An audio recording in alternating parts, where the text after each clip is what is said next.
வந்து செஞ்ச சத்து மாவு எப்படி செய்கிறதுன்னு பார்க்க போகிறோம். ஃபஸ்ட்டு 2 ஸ்பூன் சத்து மாவு எடுத்துக்கணும்.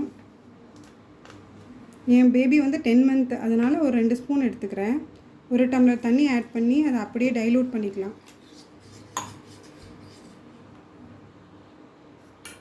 நல்லா கட்டி இல்லாமல் கரைச்சிட்டிங்கன்னா உங்களுக்கு திப்பி திப்பியாக வராது. பாப்பா கொடுக்குறதுக்கும் நல்லா ஸ்மூத்தாக இருக்கும். கரைக்கும் போதே நல்லா வறுத்த வாடை செம்மையாக இருக்குது. ஏலக்காய், திப்பிலி, சுக்கு இதில் போட்டிருக்கேன். இது 10 மந்த்ஸ் பேபிக்கு என் பாப்பா கொடுத்துட்ருக்கேன். இது பெரியவங்க வரையும் சாப்பிட்லாம் 10 மந்த்ஸ் பேபிலேருந்து. ஏன்னா கல்கிக்கு வந்து நான் சுகர் ஆட் பண்ண மாட்டேன். நீங்கள் இப்போ 1 இயருக்கு பெரிய குழந்த அப்படின்னா நீங்கள் கொஞ்சோன்னு கருப்பட்டி இல்லைன்னா நாட்டு சக்கரை அப்படி சேர்த்துக்கலாம். கொஞ்சோன்னு பால் கூட ஆட் பண்ணிக்கலாம். நான் இவளுக்கு வந்து பசும்பால்லாம் சேர்க்காதனால இப்போதைக்கு பால் ஆட் பண்ணுறதில்ல, பவுட்ரு பால் மட்டும் தான் கொடுத்துட்ருக்கேன். அதனால்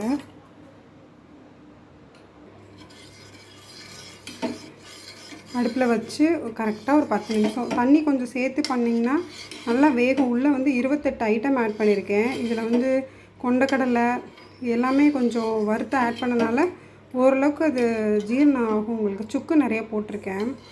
நீங்கள் ஆனாலும் நல்லா தண்ணி கலந்து இதை பொறுமையாக இது பண்ணிங்க அப்படின்னா பேபிக்கு வந்து உங்களுக்கு எந்த இதுவும் இருக்காது. செமிக்கிறது ஈஸியாக செமிச்சிடும். உங்களுக்கு எப்போயுமே இந்த மாதிரி பவுட்ரு ஐட்டம்ஸ்லாம் இந்த மாதிரி நான் சத்து மாவுலாம் கொடுக்குறீங்க அப்படின்றப்ப டைஜஷன் ப்ராப்ளம் வரும் சில குழந்தைங்களுக்கு. அப்படின்றப்ப நான் வந்து இந்த சக்கரவள்ளி கிழங்கை வந்து அவிச்சு இதையும் ஒரு நேரத்துக்கு பாப்பாவுக்கு ஊட்டிக்குவேன். நல்லா சக்கரவள்ளி கிழங்கை கழுவிட்டு உங்களுக்கு வந்து இட்லி பாத்திரத்தில் அப்படியே அவிய வச்சிங்க அப்படின்னா தோல் உரிச்சிட்டு மிக்சியில் லைட்டாக ஒரு சுற்று விட்டு பாப்பா கூட்டினா அருமையாக சாப்பிட்டுக்குவா. இது சாப்பிட்டாவே உங்களுக்கு மோஷன் ப்ராப்ளம் இருக்காது குழந்தைங்களுக்கு. பெரியவங்க வரைக்குமே இது வந்து நமக்கு டேஸ்ட்டு சாப்பிட்றோம். ஆனால் இதோட பெனிஃபிட் பார்த்திங்கன்னா உங்களுக்கு வந்து கான்ஸ்டிபேஷன் ஆகாமல் இருக்கும். உங்களுக்கு இதில் வேணால் லைட்டாக உப்பு ஆட் பண்ணிக்கலாம். நான் அவளுக்கு எதுவுமே ஆட் பண்ணாமல் தான் கொடுத்துட்ருக்கேன். 2 ஸ்பூன் வேணால் நெய் ஆட் பண்ணிக்குவேன். அவளுக்கு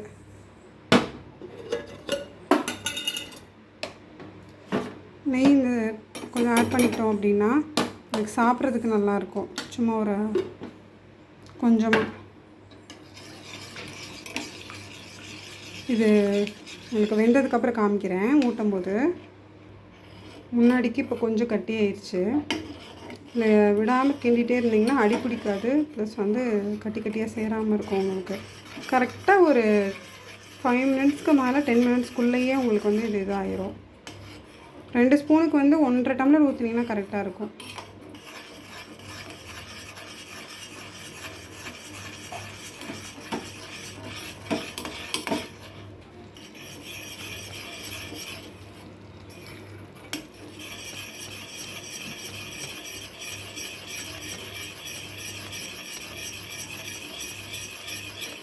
பாருங்க, என் கல்கி குட்டி கிச்சனுக்கு வந்துட்டா.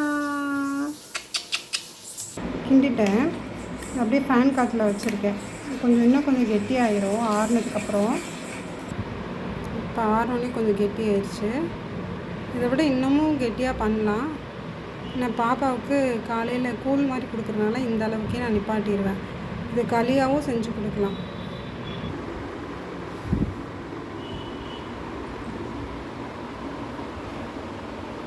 கல்கி குட்டி